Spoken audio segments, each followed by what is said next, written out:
예, 저희가 뽑은 3위가 나왔습니다. 유력한 차기 검찰총장 후보이면서도 김학의 전 차관의 출국을 불법으로 막았다는 의혹을 수사하지 못하도록 했다는 혐의로 수사를 받고 있는 이성윤 서울중앙지검장이 자신의 기소 여부를 외부의 판단에 맡겨달라고 어제 요청을 했죠. 오늘 박범계 장관의 목소리부터 만나보겠습니다. 총장 후보 추천이요. 몇 명 딱 추천할지 정확히 정해졌을까요? 아직은 생각하는 건 있지만 추천위 위원장님하고 위원분들이 계시니까 거기서 정해야 되겠죠. 재청 때 중점적으로 보시는 부분이 어떤 게 있을지? 검찰총장은 대통령님이 임명하게 되어 있으니까 검찰이라는 기관을 이끌 수장을 임명하시는 거기 때문에 역시 대통령 국정 철학에 대한 상관성이 크겠죠. 수사심의 신청하셨잖아요. 그거랑 이번에 일정 정하는 좀 영향이 있는 것 같습니다. 유력 후보다 이런 건 없습니다. 지금 일선에서 일어나는 일들에 대한 상관성은 전혀 없습니다. 오늘 오전에 박 장관이 의미심장한 얘기를 했는데 검찰총장 추천위원회가 좀 구성이 될 테고 새 총장은 대통령의 국정 철학과 상관성이 클 것. 그러니까 친정부 성향의 검찰총장을 밀어붙이겠다 이렇게 해석해도 무리가 없습니까? 저는 정말 부적절한 발언이고 우려되는 발언이라고 생각이 듭니다. 검찰은요 정권의 검찰이 아닙니다. 국민의 검찰이죠. 특히 이 내각 같은 경우는 대통령의 국정 철학과 공유하는 장관들을 임명할 수 있습니다. 내각 자체는 대통령이 행정부의 수반이니까요. 예. 그렇지만 심판 역할을 하는 감사원이라든지 검찰이라든지 대법관이라든지 헌법재판관이라든지 이런 사람 이쪽은 국정 철학과 아무 상관이 없습니다. 즉 헌법 정신에 따라서 국민을 위해서 있는 기관이지 않습니까? 예.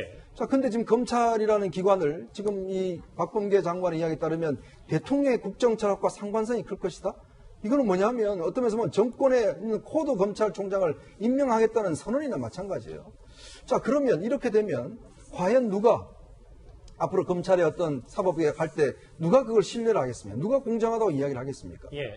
저는 정말 이거는요, 그 장관으로서 할 수도 없을 뿐더러 돼서도 안 된다는 이야기를 하는 것이거든요. 아니, 이렇게 지금 검찰총장을 뽑으면 이건 완전히 어떤 면에서 코드 검찰총장을 뽑겠다는 공언이나 마찬가지인데 예.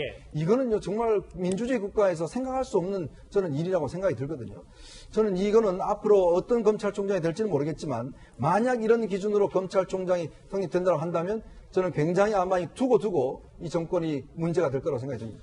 이현정 의원님은 이 박범계 장관의 국정 철학 발언이 매우 부적절하다고 보셨는데 최 교수님 생각은 어떠십니까? 국정 철학이라는 단어를 쓴 것 자체는 부적절해 보여요. 예. 그렇게 쓸 이유가 저는 없다고 생각해요. 그러니까 국정 철학이란 말이 오해를 불러일으킬 수 있는 요소가 있는 거잖아요, 분명히. 저게 안 써도 되는 말이에요, 사실. 새 총장이 이런 사람 뽑겠습니다 이렇게 얘기하면 될 텐데 대통령은 국정 철학과 상관성이 클 것이란 말 때문에 본인의 의도했던 안 했던 저 말 자체가 상당히 불필요한 오해를 불러일으킬 수 있어요. 그래서 예. 저는 장관이 얘기하시면서 저런 얘기하시는 건 좀 적절하지 않다. 저런 얘기가 사실은 오해를 불러일으켜가지고 정말 그러면 대통령이 원하는 걸 지시하는 대로 따를 사람을 뽑나 이런 오해를 불러일으킬 수 있잖아요. 그래서 가능한 한 발언하실 때 저런 오해를 불러일으킬 수 있는 발언을 삼가하는 게 좋을 것 같습니다. 알겠습니다. 두 분 다 좀 부적절하다고 평가를 공통적으로 해주셨는데요. 김근식 교수님. 네. 바뀌는 화면을 다음 걸 좀 저하고 같이 만나볼까요? 근데 이게 그래서 이성윤 지검장을 차기 총장을 낙점한 거 아니냐라는 얘기가 일각에서 나오는 이유가 저희도 어제 소개를 했는데 어제 오후 2시에 이성윤 지검장이 자기 기소 여부를 좀 외부 판단에 맡겨달라고 심의를 소집을 요청했는데 4시간 뒤에 총장 추천위가 29일에 개최된다. 이걸 알렸거든요. 이 부분이 뭔가 연관관계가 있는 건 아니지. 물론 박 장관은 부인을 했습니다만요. 정확히 알 수 없는 거죠. 알 수 없지만 지금 많은 사람들이나 또 야당 쪽에서 의심을 갖고 있는 게 이성윤 중앙지검장을 차기 검찰총장 후보로 올리려는 게 아니냐라는 의심을 갖고 있잖아요. 근데 지금 만약에 이성윤 중앙지검장이 차기 검찰총장감으로 올라갈 수 있습니다. 올라갈 수 있는데 가장 관건에 지금 문제가 되는 게 기소가 되면 이 상황이 좀 복잡해지지 않습니까? 사실상 피고인 상태가 되는 사람을 검찰총장 후보로 올린다는 것은 상식적으로 맞지 않거든요. 예. 그렇기 때문에 만약 청와대나 또는 대통령이 정말 이성윤 지검장을 검찰총장 후보로 올리려면 지금 수원지검에서 수사하고 있는 이 이성윤 지검장에 대한 혐의 사실을 놓고 기소 여부를 결정해버리면 사실상 물 건너가는 상황이 되기 때문에 지금 나왔던 시간대별로 어제 오후 2시에 이성윤 검사장이 심의 소집 요청하면 이게 사실 보통 통상은 한 3주 정도 걸린다는 거 아니겠습니까? 그럼 3주 동안에는 저 심의를 소집해서 열게 되면은 기소 여부를 결정할 수가 없게 됩니다. 그리고 그 3주 동안의 번 시간 내에서 총장 추천위에서 이성윤 지검장을 총장으로 올리겠다는 걸로 이제 사실상 의심을 하다 보니까 그런 식의 의혹이 문제 제기가 되는 건데 당연히 박범계 장관이나 청와대 측에서는 그런 일이 없다고 하겠죠. 그러나 뚜껑을 열어봐야 될 것 같고요. 더 재미있는 것은 이렇게 해서 이성윤 지검장이 장군을 부르니까 멍군식으로 수원 고검에서 이성윤 지검장의 직접적인 심의 요청이 아니고 수원 고검장이 직접 심의를 요청함으로써 그 기한대 그 소집에 소요되는 시간을 좀 대폭 줄였다는 이야기가 나오고 있어요. 그래서 아마 검찰 측의 기소 여부와 이성윤 지검장의 방패 여부가 어떻게 치밀하게 맞붙어서 어떤 결론이 나올지 봐야 될 것 같습니다. 맞아요. 그 얘기를 좀 해보려고요. 이도하 변호사님. 네. 여기 한번 보면 심의 소집 신청한 게 어제 오후 2시인데 네. 이성윤 지검장 측에서 네. 수원고검은 그럼 시간 끌 거 없고 신속하게 수사심의 하자라고 맞불을 왔는데 이런 경우 참 이례적인 거 아닙니까? 예, 저희가 이제 거물들이 수사를 받고 온갖 신청을 다 하니까 법 기술이 계속 발전하고 있어요. 온갖 그게 다 나오고 있어서 저희도 막 공부를 많이 하고 있는데요. 이제 국민들한테 홍보 효과도 있을 것 같아요. 뭐 이제 검찰총장 후보자 그리고 서울중앙지검장 이 정부에서 빅4 검찰 인사 빅4 중에서 빅3를 역임한 사람이 뭐 온갖 걸 다 해봐 보여서 이제 검찰에 이런 제도가 있다는 걸 뭐 온 국민들한테 홍보를 하고 계시는데요.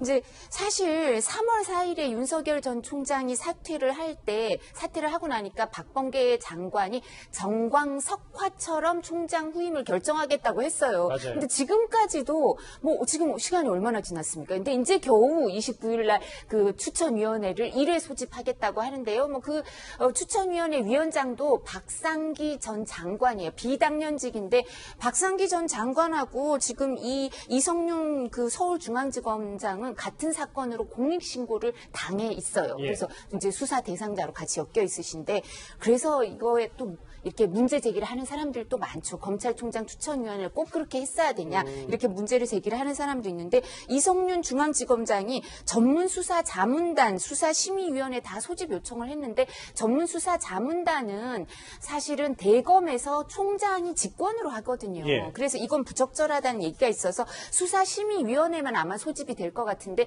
수사심의위원회는 원래 피의자가 신청을 하면 이게 해야 될 건가 말아야 될 건가 판단하는데 한 3주 걸려요. 근데 지금 이제 수사의 기관장이 이 부분을 직권으로 하면 바로 할 수가 있어요. 수원고검장. 네, 수원고검장이. 왜냐하면 지금 수원지검장도 또 관련자여가지고 참고인 조사를 받아서 이제 일선 그 지휘 라인에서 배제돼 있어서 고검장이 하거든요. 그러니까 이건 바로 소집해서 할 거니까 뭐 29일 날 전에도 뭐 결정이 나올 수도 있고요. 아니면 추천위원회 한 번에 결정 안 되니까 저희가 잘못하면 피의자 검찰총장이 될지 피고인 검찰총장이 될지 뭐 이런 사태를 볼 수도 있을 것 같습니다. 그러니까 이런 분위기라면 총장 후보를 고르기 전에 이성윤 지검장에 대한 수사심의가 열릴 수 있다. 속보라면 이런 열릴 수도 말씀이시죠. 있고요. 그 총장 후보자가 만약에 이성윤 중앙지검장이 총장 후보자가 된다면 청문회도 하셔야 되잖아요. 예. 그 과정에 기소가 될 수도 있죠. 뭐. 재판에 넘겨질 수도 있다. 최 교수님, 네. 저희가 미리 한번 대략적인 예상을 좀 해볼게요. 다음 화면을 보는데. 물론 이 수사심의가 강제성은 없기 때문에 뭐 예전에도 그랬고 이성윤 지검장도 그랬으니까요. 근데 만약에 기소로 결론이 나면 수사심의에서도 뭐 여기는 후보 지명서도 벌어지고 검찰총장의 의외 인물이 발탁될 수 있다. 근데 만약에 수사심의가 따져봤더니 이성윤 지검장이 재판에 넘길 것까지는 아닌 것 같은데라고 얘기하면 그때부터는 좀 복잡해지는 거죠. 복잡해지죠. 검찰 입장에서 그걸 밀어붙일 가능성도 있잖아요. 그렇게 되면 그러면 검찰총장 되는 걸 막으려고 하는 게 아니라 이런 비판이 나올 수 있어요. 그러니까 불기소 결론이 나면 검찰 입장에서 상당히 부담스러울 수밖에 없거든요. 이분이 그냥 검찰총장 후보군이 아니라고 하면 그런 문제가 없지만 후보군에 있는 사람이 불기소 결정이 만약에 심의에서 났는데도 밀어붙이면요. 이건 검찰이 자기 그 조직을 보호하기 위해서 이런 행동을 한다는 비판일 수밖에 없어서 부담이 될 거라고 저는 보고요. 물론 이제 기소 의견으로 결정이 날지 불기소 의견으로 결정이 모르기 때문에 어떤 결론이 나올지는 뭐 지금 단정적으로 얘기할 수 있는 상황은 아니고요. 다만 불기소 결론이 난다고 하면 추천위원회에서 이분을 만약에 후보로 추천할 마음이 있다고 하면 어느 정도 부담을 덜 수 있는 상황이 되겠죠. 예. 단지 기소 의견으로 나오게 되면 좀 복잡해지잖아요. 그러면 예컨대 추천위원회에 들어간 분들 입장에서 부담이 되지 않겠어요? 이분들이 누군가를 추천해야 되는데 기소 의견으로 결과가 나와버리면 추천하는데 상당히 부담이 될 겁니다. 이제 이런 부분들이 결국은 이 결과에 의해서 영향을 받을 수 있는 요소라고 생각이 됩니다. 오늘 박범계 장관의 국정 철학 한마디. 그래도 지금 피의자 신분임에도 차기 검찰총장이 이성윤 지검장이 되는 거 아니냐라는 얘기까지 이번 주제에서 살펴봤습니다.